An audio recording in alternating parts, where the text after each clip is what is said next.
Yebo ngambe Zululandaba ngaliphile njani lapha elikhona endaweni zonke zomhlaba ezijiyeneyo. Lo nguGibbs Intro kuhlelo Zimbabwe Today asixoxeni.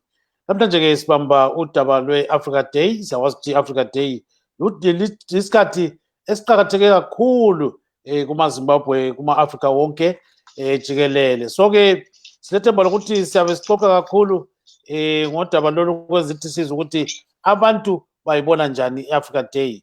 Silabantu abanengi lapha ke abatshiyeneyo sizabe sixoxa labo sizwe ukuthi kambe kuthiwani ngodaba lolu.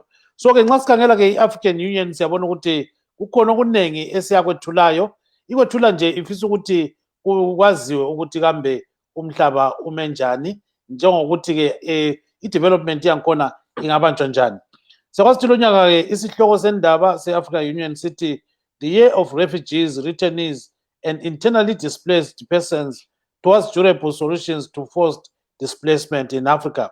So lapha ke kukhulunywa ngokuthi ke abantu abayiziphepheli kuzobuya ababuyela ekhaya njalo labanye abatshiyeneyo. Kuzokuthi njalo kambe kungenziwani ukuthi kulungiswe konke lokho. So ke ukuze ngixoxe lolu daba ngilabantu abasibili lapha abaninganyana kodwa ngibona zani saluchaya kuhle udaba lwethu. Oqala ngubaba uJoseph Chuma webandla leZANU PF, owesibili ngubaba uDan Moyo we-MTCT North America Province. Kuzobuya ke ubaba uBongani Mkwananzi weZimbabwe Community in South Africa, lo baba uPrince Dubeko Sibanda we-MTC Alliance, ungu-MP weBinga North. So ngiyalibingelela lonke izihlobo zami, linjani lapha elikhona khona ngapha? Hayi siyaphila Mthembu, kunjani?